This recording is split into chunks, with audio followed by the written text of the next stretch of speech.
here we are, in the quiet time of the office. What are we doing? Well, we're contemplating.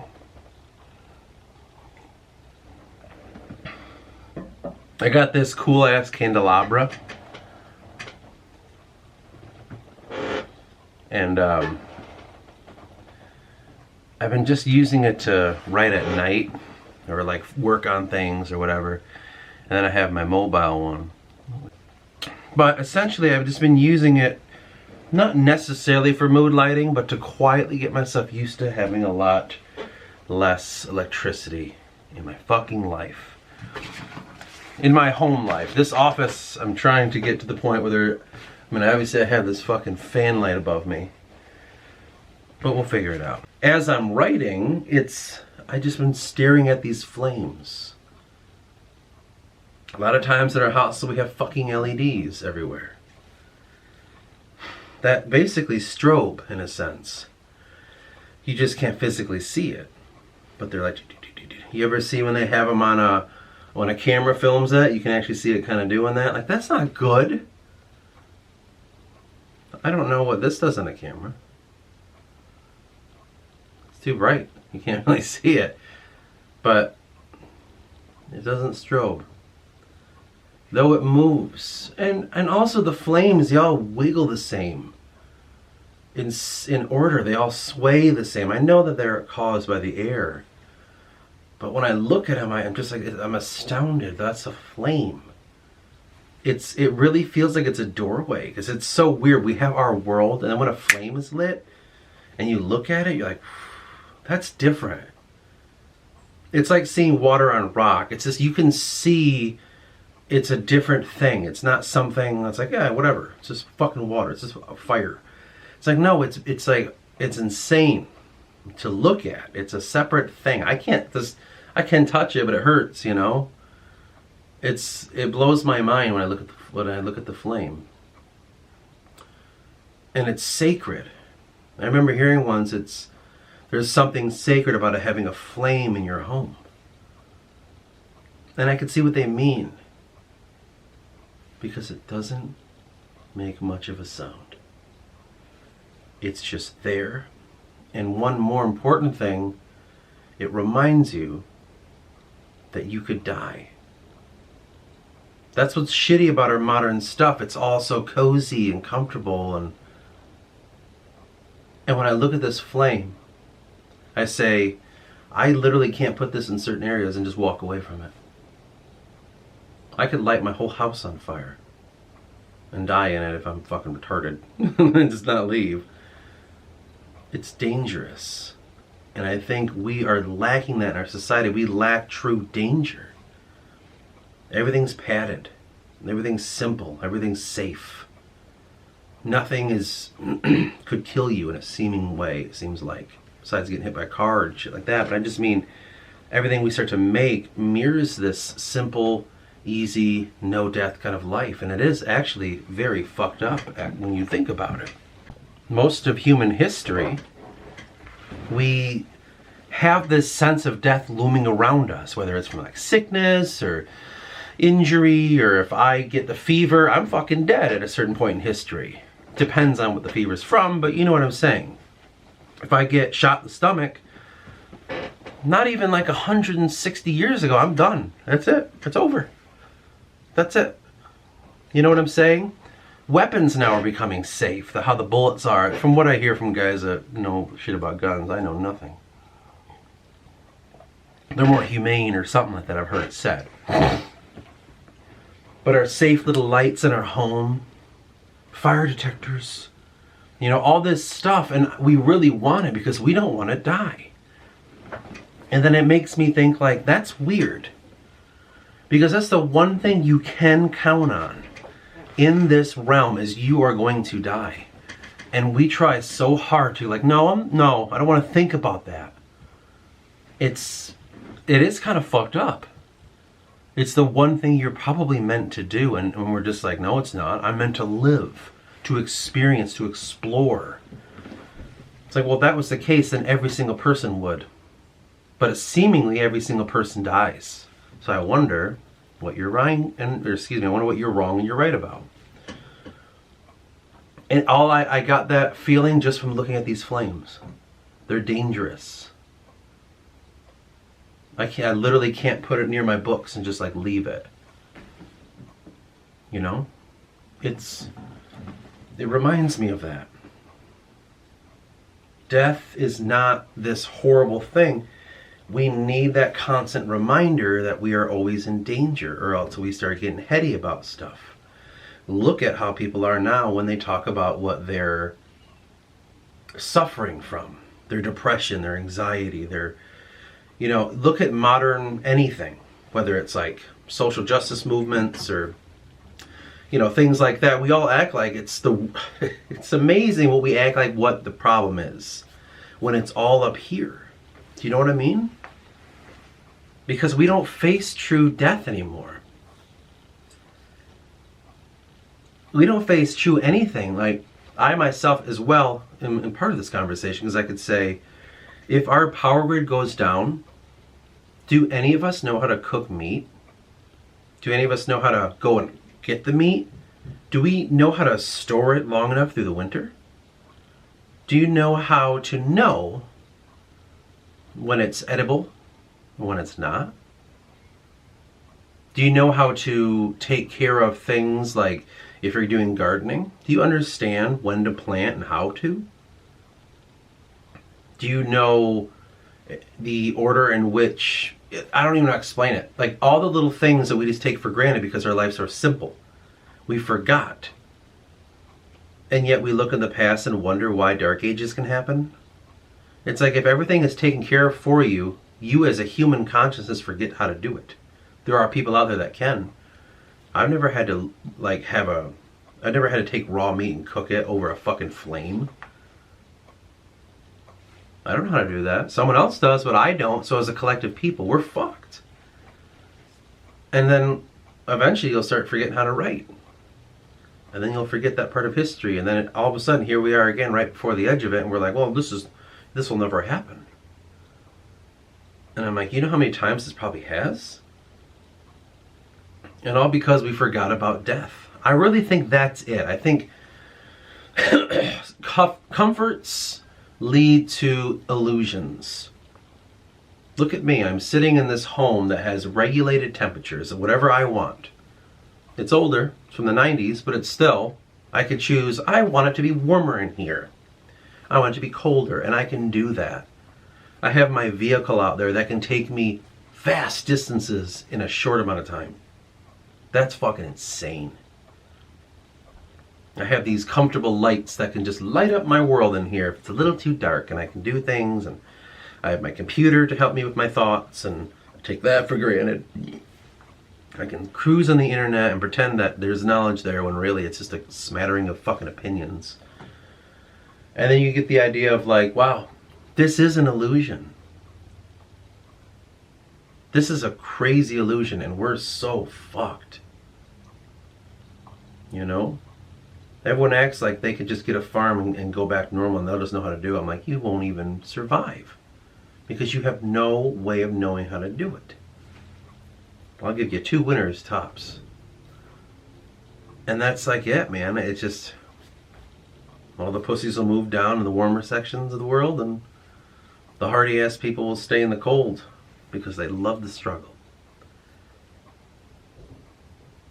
Now that's why I do the things that I do.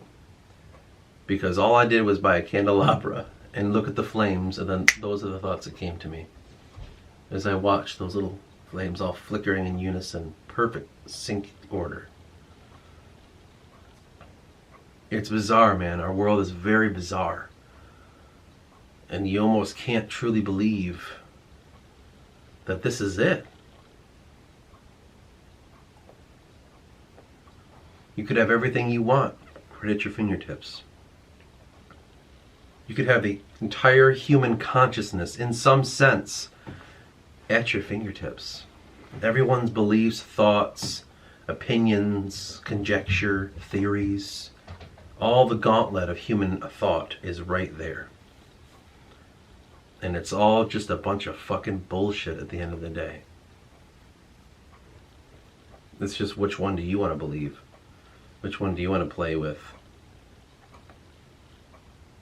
Meanwhile, the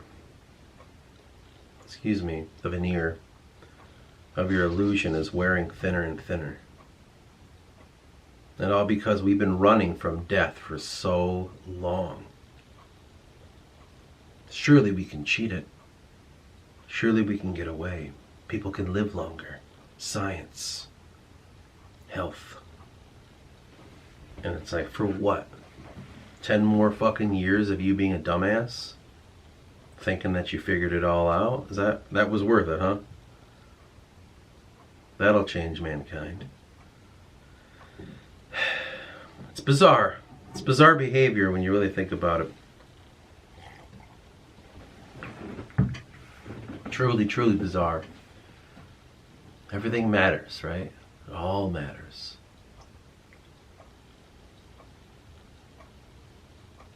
Unless we don't want it to. Unless we're too afraid to see the truth of it. We don't want to look at the dark side, though. No. Injustice. Saving. Good people. The best people. That's what matters.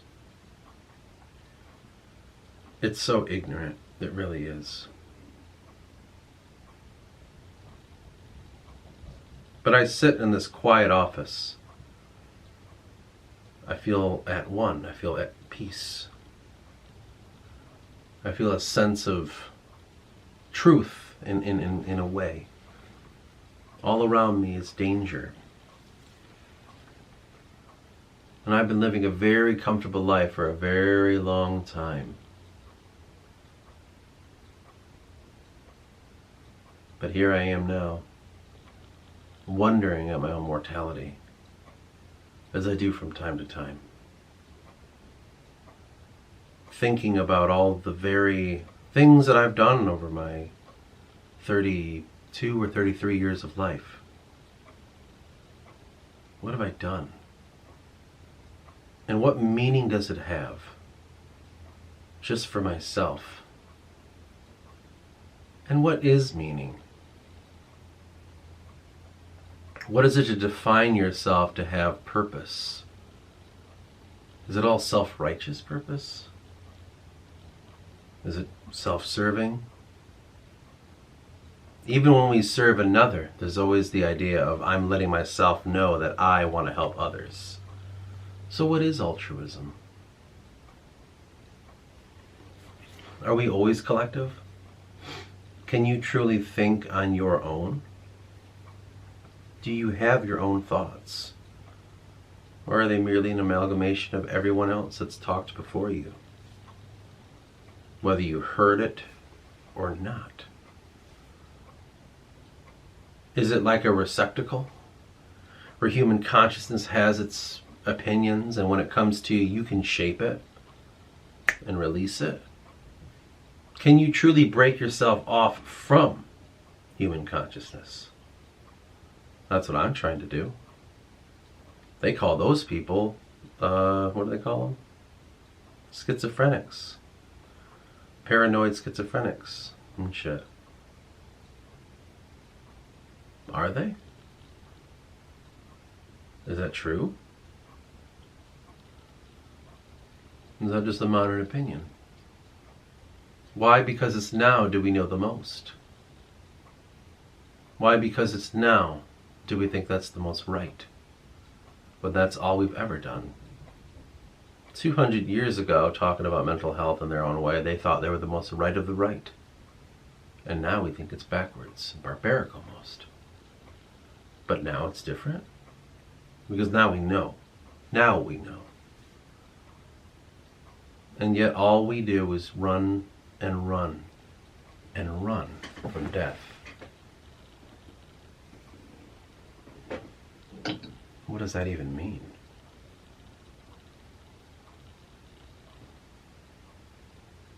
Who are we even? When it all doesn't matter, when it's all before you, what does it matter? What you think.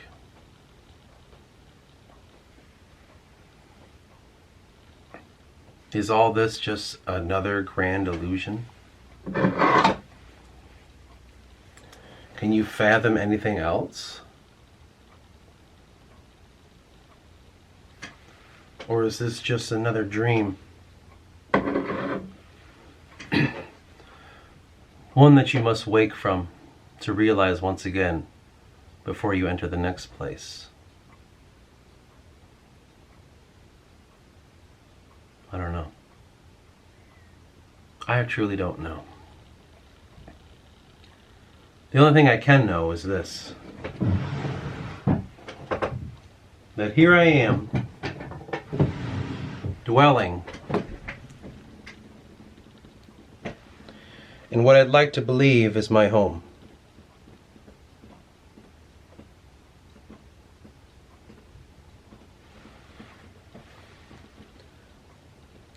Doing what I like to believe is what I want to do.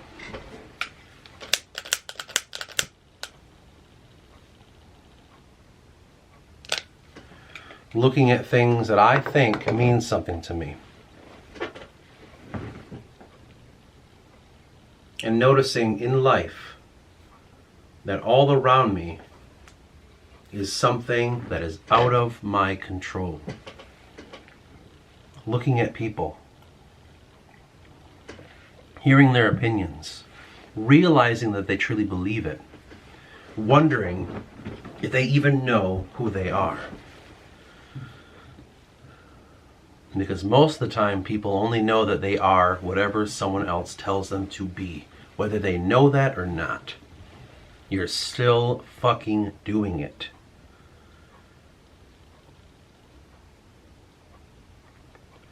And the more we go into the future, the more everything around us becomes fake.